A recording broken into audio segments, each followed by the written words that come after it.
이사야서 마지막 66장을 우리가 함께 읽었습니다. 이 내용들을 보게 되면 하나님이 얼마나 광대하신 분인가 하는 내용들을 먼저 소개하시면서 하나님께 참되게 예배하는 자들, 그러한 자들에게 하나님께서 그들에게 많은 복들을 주실 것이다 하는 내용들을 약속하는 반면에 거짓된 예배자들에 대해서는 하나님이 엄중하게 심판하신다 하는 내용들을 소개해 줍니다.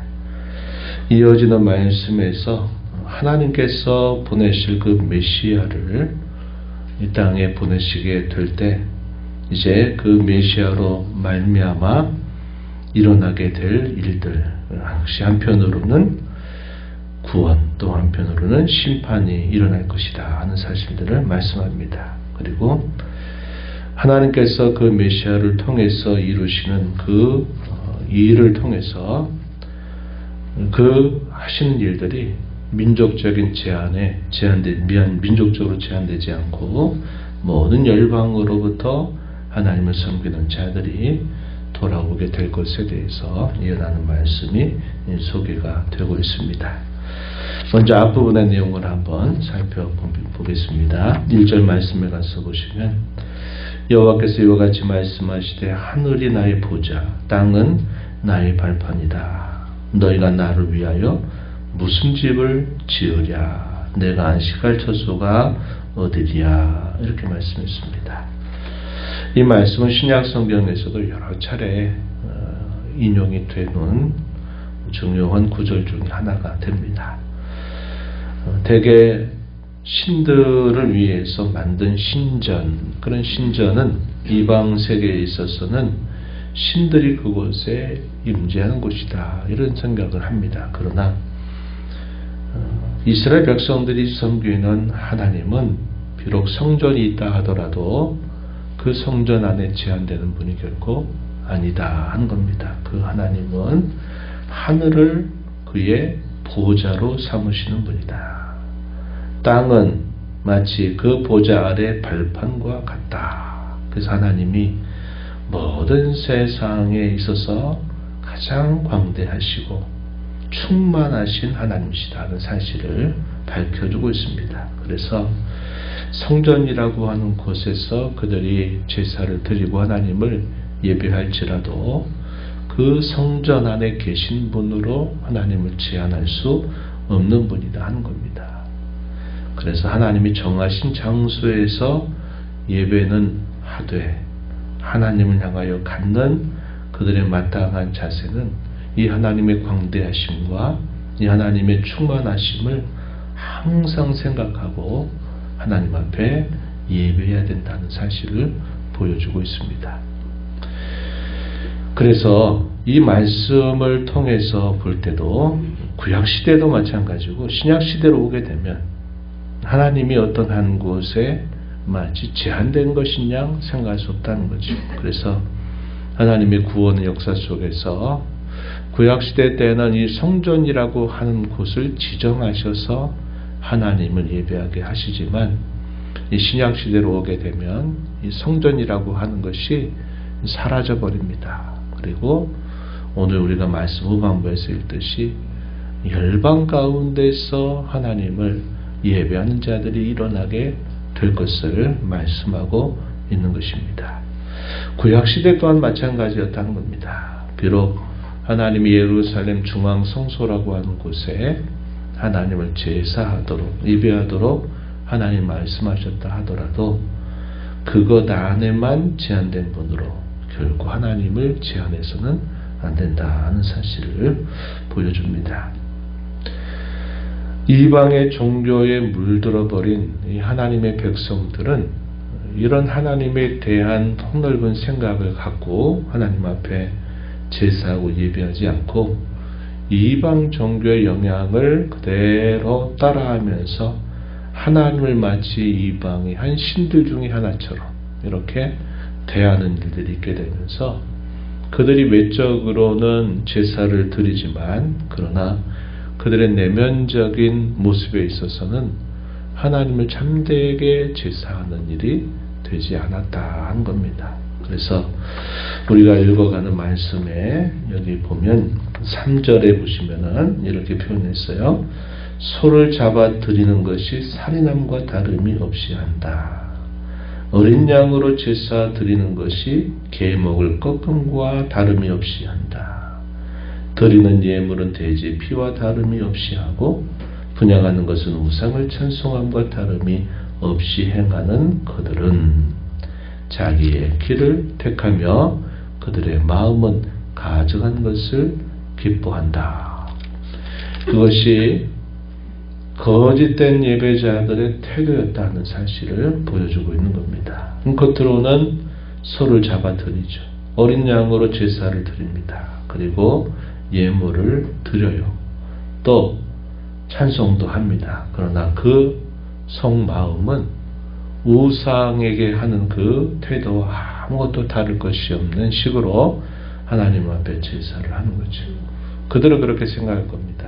우리는 다 때가 돼서 제사 드렸다.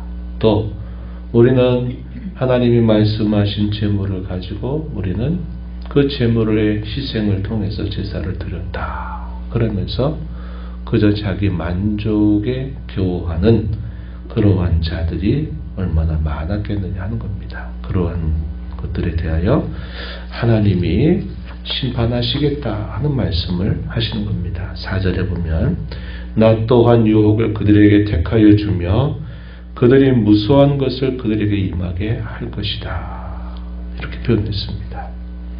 하나님이 끊임없이 내가 누구다, 내가 너희에게 누구다 하는 사실들을 말씀하시고 내가 원하는 바는 바로 이런 것이다. 너희 이렇게 하도록 해라. 끊임없이 불러드리면서 들려주시고 말씀하고 해도 그들이 그 말씀을 듣지 않는다는 겁니다. 그러므로 자기의 길을 걸어가고 제사를 드리되 가증한 제사를 드리면서도 자신들은 하나님 앞에 제사했다 이렇게 생각을 한다는 겁니다. 이러한 자들에게 하나님이 심판을 행하실 것을 말씀하고 있는 겁니다. 그렇다면 하나님이 무엇보다도 바라시는 이 예배자들, 제사자들의 태도와 마음이 어떻게 될까? 2절 말씀에 보면은 이렇게 표현했어요. 중간 부분에 무릇 마음이 가난하고 심령에 통회하며 내 말을 듣고 떠는 자, 그 사람은 내가 돌볼 것이다. 이렇게 표현했습니다. 마음이 가난하고 심령에 통회하며 하나님의 말씀을 듣고 떠는 자, 말씀을 경외하고 두려워할 줄 아는 자, 그러한 자들을 내가 돌볼 것이다. 이렇게 말씀했습니다. 우리가 이사야서 57장 15절에서 읽었던 말씀에서도 지극히 존귀하며 거룩하신 그 하나님이 누구와 함께 하시느냐? 마음이 겸비한 자, 그의 심령에 통회하는 자와 함께해서 그들을 소생시킨다. 하나님 이렇게 약속하신 말씀과 매우 비슷한 의미를 전달해 주고 있는 겁니다. 5절 가서도 이렇게 표현했어요. 여호와의 말씀으로 말미암아 떠는 자들아 그의 말씀을 들을지어다. 하나님을 참되게 예배하는 그 마음의 중심, 그 마음에 우선적으로 준비되어야 될 것은 하나님의 말씀으로 말미암아 떠는 자들, 하나님의 말씀을 가볍게 듣지 않고 그 말씀을 진중하게 받아들여서 하나님의 말씀에 따라 행하는 겁니다. 잘못된 길은 돌이키고 잘못된 생각은 고치고 잘못된 행실 또한 바르게 고치는 일을 힘쓰는 자들, 이러한 자들에게 하나님이 복을 주실 것이다. 돌봐주실 것이다. 참된 예배의 시작은 바로 이러한 마음가짐으로부터 시작된다는 사실을 하나님이 말씀해 주고 있다는 겁니다. 이러한 참된 예배자들에게 하나님께서 복을 주실 것을 약속하시는데 먼저 7절로부터 9절에 있는 말씀은 아주 유명한 성경 구절입니다. 어떤 내용이 소개되느냐? 한번 보십시오. 시온은 진통을 하기 전에 해산하며 고통을 당하기 전에 나말을 낳았다.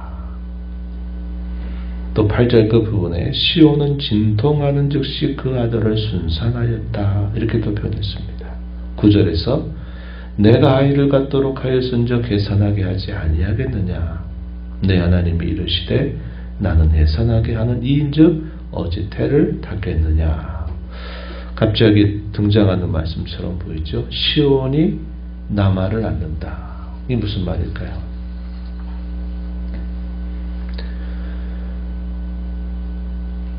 유다 역사의 현실, 우리가 앞에서 읽었던 내용에서는 뭐라고 표현했습니까? 너희가 출산하고 애를 쓰고 잉태하려고 하지만 너희가 열매가 없다. 낳지 못한다. 이렇게 표현했습니다.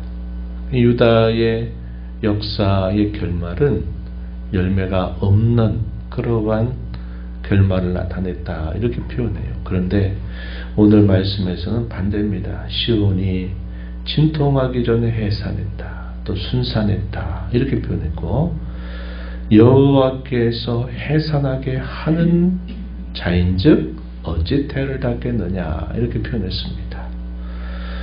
역사적인 실패에도 불구하고 하나님께서 이 일들을 주장하셔서 열매를 맺게 하고 출산하게 하시는 일을 하실 것이다. 이렇게 표현했습니다. 무엇이? 시온이. 시온이 뭘까요? 하나님의 백성들을 표현하는 말이겠죠.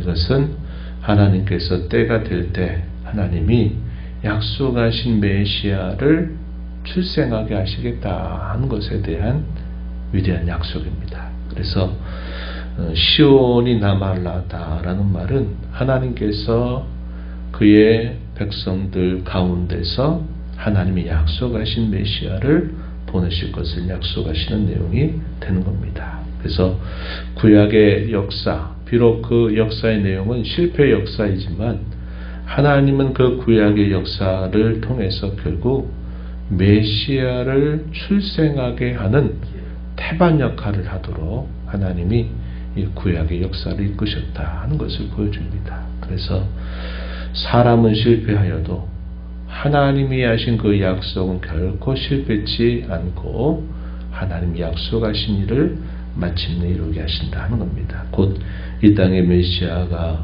오셔서 그 메시아를 통해서 하나님이 새로운 역사를 이루실 것을 보여주고 있는 말씀이 되겠습니다. 그 이하에 그 메시아가 오셔서 이제 행하실 그 일들 앞에 한편으로는 구원과 복을 받는 자들에 대한 약속, 또 한편으로는 심판을 받게 될 자들에 대한 엄중한 경고가 이어지고 있습니다. 10절 말씀으로 가서 보면은 예루살렘을 사랑하는 자들이여 다 그 성읍과 함께 기뻐하라. 그 성읍과 함께 즐거워하라. 이렇게 표현했습니다.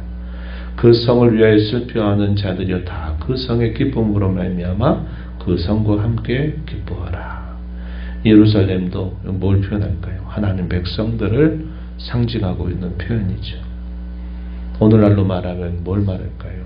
교회입니다. 교회. 하나님께서 피 흘려 사신 그의 교회를 상징하고 있는 표현이에요. 함께 기뻐하라. 함께 즐거워하라. 이렇게 표현했고 11절에 보면 위로하는 품에서 만족할 것이고 젖을 넉넉히 기뻐한 것 같이 그 영광의 풍성함으로 말미암아 즐거워하리라. 하나님이 세우실 참 교회를 통해서 자기 백성들, 그 교회 속해 있는 그의 지체들을 위로하고 만족하게 하신다 하는 사실을 보여줍니다. 12절에 그에게 평강을 강같이, 그에게 문나라의 영광을 넘치는 시내같이 줄 것이다. 이렇게 표현했습니다.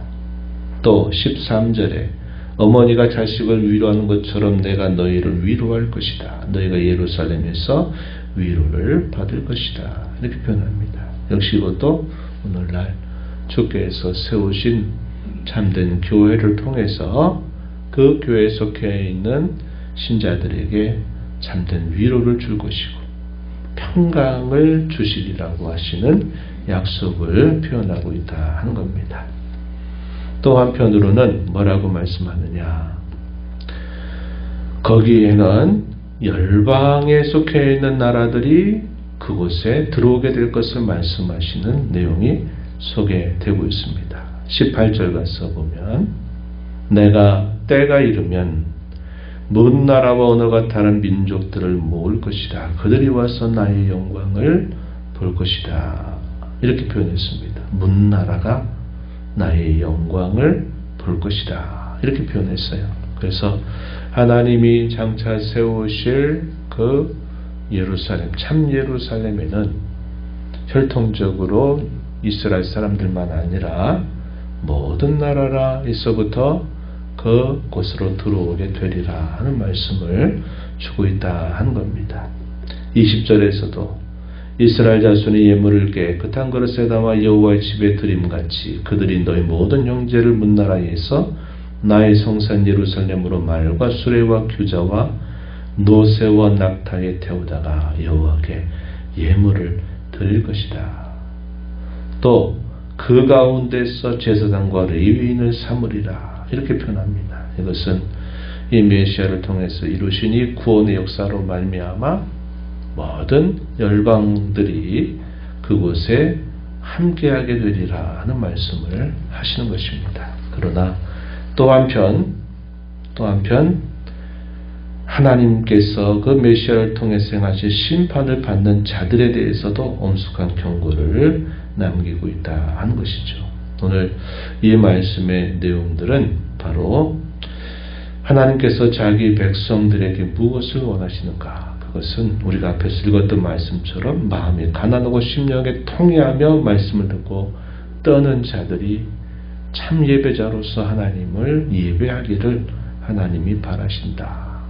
형식과 습관과 거칠의 시계, 그런 습관적인 것, 하나님이 누구이신가를 알지 못하고 그 하나님 앞에 가져야 마땅한 태도를 갖지 않은 채 그저 예배만 습관적으로 하는 것은 결코 하나님을 기쁘시게 하는 예배가 되지 못한다 하는 것을 우리가 기억하면서 저와 여러분에게 베풀어 주신 하나님의 은혜에 감사하면서 참된 예배자들이 되도록 우리가 힘써 행해야 되겠고, 주께서 피 흘려 사심으로 세우신 그 거룩한 교회에 우리가 속해 있다 하는 사실들을 기뻐하면서 주님의 교회를 사랑하고 주님의 교회를 통해서 참된 위로와 평강과 만족과 즐거움을 얻는 저와 여러분이 되도록, 우리가 이루어가는 이 교회가 하나님의 말씀에 부합된 참 교회가 되도록